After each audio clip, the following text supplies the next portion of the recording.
Power media நேயர்களுக்கு வணக்கம். யாரும் எதிர்பார்க்காத நேரத்தில் எதிர்பார்க்காத செய்கிறது தான் நம்ம தேமுதிகவுடைய ஸ்டைல்னு நினைக்கிறேன். பயங்கரமான ஒரு ஷாக், எல்லாருக்குமே ஆச்சரியமாக இருந்தது, நம்ப முடியலை. அதுவும் திமுக கூட கூட்டணி சேருவாங்களான்னு, சேரவே மாட்டாங்கன்ற தைரியத்தில் தான் ஏடிஎம்கே என்டிஏ கூட்டணி நினச்சிருப்பாங்க. ஏன்னா அவங்களுக்கு ஆல்ரெடி வாக்கியத்தாரர் இருக்குது, மண்டபம் இடித்த பிரச்சனை இருக்குது. ஸோ அதனால் அவங்க சேர மாட்டாங்க அப்படின்ற ஒரு மனநிலையில் தான் கான்ஃபிடண்ட்டாக அவங்க தேமுதிகட்ட கொஞ்சம் விட்டு பிடிச்சாங்க. ஆனால் இப்படி ஒரு ட்விஸ்ட் அடிப்பாங்கன்னு சொல்லி பிஜேபிக்காரங்க நினைக்கல, ஏடிஎம்கேக்காரங்களும் நினச்சிருக்க மாட்டாங்க. ஏன்னா முதல் நாள் வரைக்கும் ஈசா யோகமத்தில் கூட பேசி பார்த்தாங்க. அநேகமாக அது என்டிஏ கூட அலைன்ஸ் ஆகிடுச்சு, பேச்சுவார்த்தை முடிஞ்சிருச்சு அப்படின்ற மனநிலை தான் எல்லோரும் எதிர்பார்த்தாங்க. ஆனால் பிரேமலதா மேடம் ஒரு இண்டு கொடுத்தாங்க. அதை நம்ம யாரும் நோட்டீஸ் பண்ணல. என்ன இண்டு கொடுத்தாங்கன்னா, நமக்கு எம்எல்ஏ எலெக்ஷனுக்கு அப்புறம் அடுத்து உள்ளாட்சி எலெக்ஷனில் நீங்கள் கவுன்சிலர் எம்எல்ஏ ஆக போகிறீங்க, கவுன்சிலராக போகிறீங்க, எம்பி ஆக போகிறீங்க அப்படின்னு சொல்கிறதே என்னென்னா, இவங்க திமுக கூட்டணியில் மட்டும்தான் இது அது எம்பி எலெக்ஷனில் கூட்டணி இருக்கிறாங்க, எம்எல்ஏ எலெக்ஷனில் கூட்டணி இருக்கிறாங்க. உள்ளாட்சி தேர்தல் முதற்கொண்டு அவங்களுக்குள்ள சீட் ஷேரிங் பண்ணி கூட்டணியே பிரியாமல் இருக்கிறது ஒரே இடம் பார்த்திங்கன்னா அங்கே தான். ஏன்னா ஏடிஎம்கே கூட்டணி பொறுத்தளவுக்கு எப்போயுமே பார்த்திங்கன்னா தேர்தல் கூட்டணி தான், கொள்கை கூட்டணின்னு ஒன்று கிடையவே கிடையாதுன்னு அவங்க ஓப்பனாகவே சொல்லிட்டாங்க. அப்போவே நம்ம கெஸ் பண்ணியிருக்கணும், கெஸ் பண்ணது தான். ஆனால் இப்படி ஒரு முடிவு எடுக்க மாட்டாங்கன்றது ஸ்ட்ராங்காக எல்லாருக்குமே ஒரு நம்பிக்கை இருந்தது. ஏன்னா அவங்க டிஎம்கே கூட போக மாட்டாங்கன்றது ஒரு விஷயம். ஆனால் இது மூலியமாக அவங்க டிஎம்கே ஒரு ஸ்டாலின் அவ்வளோ பெரிய செக் பாயிண்ட் யார் யாருக்கெல்லாம் வச்சுருக்காருன்னா, தேமுதிகவை உள்ளே வர வச்சு காங்கிரஸோட டிமாண்டை கூட்டணி வச்சு நாங்கள் போகிறோம், கூட்டணி ஆட்சி கொள்கை, கூட்டணி ஆட்சி அந்த முழக்கத்தை உடச்சிட்டாரு. அடுத்து காங்கிரஸ் மூலியமாக பல பேர் கூட்டணி கட்சியில் இருக்கிறவங்க கூட்டணியில் சீட்டு அதிகமாக எதிர்பார்த்துக்கிட்டு இருந்தாங்க. வேறு இந்த தடவை எக்ஸ்ட்ரா நம்ம சீட்டு வாங்கணும் அப்படின்றத பயன்படுத்த நினச்சாங்க.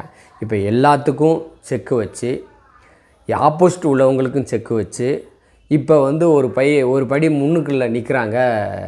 ஸ்டாலின் கவர்மெண்ட்டு மறுபடியும் ஆட்சியை தக்க வைக்கிறதுக்கு உண்டான சூழலில் அவங்க நல்லா உருவாக்கி வச்சுட்டாங்க. தேமுதிகவால் பிரயோஜனமே இல்லைன்னு நீ நினைக்கிறவங்களுக்கு கண்டிப்பாக அவங்களால பிரயோஜனம் இருக்குது. ஏன்னா கடைசியில் லாஸ்ட்டாக நடந்த 24 எலெக்ஷனில் தேமுதிக மட்டும்தான் வட மாவட்டங்களில் கிட்டத்தட்ட பல தொகுதிகளில் கை கொடுத்துருக்கு. ஃபார் எக்ஸாம்பிள் எடுத்துக்கிட்டிங்கன்னா, விழுப்புரம் தொகுதியில் கம்மியான ஓட்டு வித்தியாசத்தில் தான் ஜெயித்தாங்க. அதே மாதிரி சிதம்பரம் தொகுதியில் திருமாவளவன் ஆகட்டும், அவர் கம்மியான ஓட்டு வித்தியாசத்தில் தான் ஜெயிச்சிருக்காரு. கடலூரில் சரி, கள்ளக்குறிச்சியாக இருந்தால் சரி, தருமபுரியில் அவங்க பார்த்திங்கன்னா கம்மியான ஓட்டு வித்தியாசத்தில் தான் தோற்றாங்க. ஸோ இப்போ இதுக்கெல்லாம் ஒரு பக்கபலமாக இருந்தது பார்த்திங்கன்னா 100% தேமுதிகவோட ஓட்டு வங்கி அங்கே இருக்கத்தான் செய்யுது. அங்கே விருதுநகரில் ஏடிஎம்கே கூட்டணியில் எந்த தொகுதியும் ஜெயிக்காத விருதுநகரில் அவங்க ஜெயித்தாங்க. ஜெயித்த தொகுதி தான் மாற்றி அலௌன்ஸ் பண்ணாங்கன்றது எல்லாருடைய நம்பிக்கை. ஏன்னா அவ்வளோ ஓட்டு மதியத்துக்கு மேலே கவுண்டிங், மதியம் வரைக்கும் கவுண்டிங் கரெக்டாக போய்ட்டுருந்து, மதியத்துக்கு மேலே கவுண்டிங்கே இல்லாமல் கடைசியில் லாஸ்ட்டை டிக்ளேர் பண்ணிட்டாங்க வெற்றி, மணிக்கு தவறு வெற்றின்ட்டு. ஸோ இப்போ அதிலே ஒரு நம்ம சந்தேகம் இருக்குது. அது நம்ம கோர்ட்டில் இருக்குது. இப்போ கோர்ட்டு வந்ததுக்கப்புறம் தான் அதோட ரிசல்ட் என்னென்னு தெரியும். அது முடிஞ்சு போன கதை. இப்போ எல்லாம் ஒன்று சேர்ந்துட்டாங்கன்னு வச்சுக்கோங்களேன். இவ்வளவு சூழலில் உள்ள ஒரு சூழல், அதாவது தமிழ்நாடு முழுக்க பொதுவான மக்கள் எல்லா கம்யூனிட்டிலையும் ஒரு ஆதரவு இருக்கிற ஒரு கட்சி பார்த்திங்கன்னா ஏடிஎம்கே, டிஎம்கே. அடுத்து பார்த்திங்கன்னா காங்கிரஸ்னு ஒன்று பார்த்திங்கன்னா அது இப்போ வாக்குகள் எண்ணிக்கை குறைஞ்சி இப்போ, ஆனால் அதுவும் பொதுவான கட்சி தான். இப்போ ஒரு சூழலில் பார்த்திங்கன்னா தேமுதிகவும் பொதுவான கட்சி. அது எல்லா மக்கள்கிட்டையும், எல்லா மக்களும் எல்லா சமூகத்தாரையும் அங்கீகரித்த ஒரு தலைவர். இப்போ பார்த்திங்கன்னா புதுசாக வந்திருக்காங்க. யாருக்குன்னா இப்போ விஜய் அந்த இடத்துக்கு வந்திருக்கிறாங்க. இப்போ இந்த சூழலில் எலெக்ஷன், இப்போ 2026 எலெக்ஷன் எப்படி கேப்டன் வரும்போது எவ்வளவு பரபரப்பு இருந்ததோ, மெஜாரிட்டி இல்லாமல் ஆட்சி அமைச்சாங்களோ, அன்றைக்கி மைனாரிட்டி அரசுன்னு அம்மா பொதுநிலைக்கு பேசினாங்களோ, அந்த சூழல் தான் இன்றைக்கி நிலவுறது. ஸோ விஜயோட தாக்கம் பயங்கரமாக இருக்குன்றது முன் யோசனையோடு தான் டிஎம்கே ஒரு ஓட்டு கூட சிதறக்கூடாதுன்னு சொல்லி பக்காவாக அனலைஸ் பண்ணி, கரெக்டாக அர்த்தமேட்டிக்கலாக ஒரு பிளான் பண்ணி, பக்காவாக நான் ஸ்கெட்சை போட்டு எங்கெங்கெல்லாம் மைனஸ் இருக்கோ அதெல்லாம் சரி பண்ணுறதுக்கு உண்டான வேலையை பக்காவாக அலைன்ஸ்லேயே செட் பண்ணிட்டாரு. இந்த இடத்த ஏடிஎம்கே என்டிஏ கூட்டணி ஏன் தவறிச்சு, ஏன் மிஸ் பண்ணாங்க அப்படின்றது தெரியலை. என்றைக்குமே பதவின்னு ஒன்று இருக்கிற வரைக்கும் தான், பவர் இருக்கிற வரைக்கும் தான் மரியாதை. ஸோ நீங்கள் ஆட்சியில் எப்பயுமே பார்த்திங்கன்னா டிஎம்கே பொறுத்தளவுக்கு எதிர்க்கட்சியை பயங்கரமாக செயல்படுவாங்க. கடுமையான எதிர்க்கட்சியாக அவங்க செயல்படுவாங்க. இப்போ அவங்களே ஆளுங்கட்சியாக உட்காரும்போது எதிர்க்கட்சி வேலையை செய்கிறதுக்கு இங்கே ஆளே கிடையாது.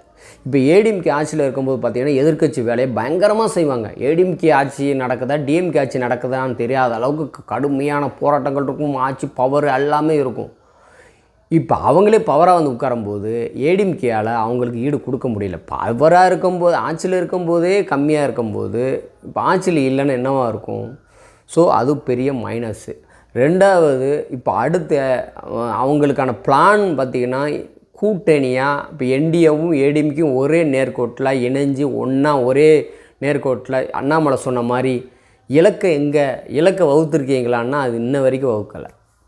ஸோ கரெக்டாக நம்ம எய்ம் இதை நோக்கி தான் நம்ம போகிறோம், எல்லாரோடைய மூவ்மெண்ட் இதை நோக்கி தான் இருக்கணும்னு சொல்லி ஒரு கூட்டணின்னு ஒன்று ஃபார்ம் பண்ணி இதை தான் அட்டாக் பண்ணணும், நம்ம இவங்களை வீக் பண்ணணுன்ற ஒரு பிளான் இப்போ வரைக்கும் பண்ணலைன்னா எப்படின்னு இன்னும் உங்கள் நம்பிக்கை கண்டிப்பாக வெற்றி பெற வாழ்த்துக்கள். யார் ஜெயித்தாலும் 2026 கம்மியான ஓட்டு வித்தியாசத்தில் தான் ஜெயிப்பாங்க.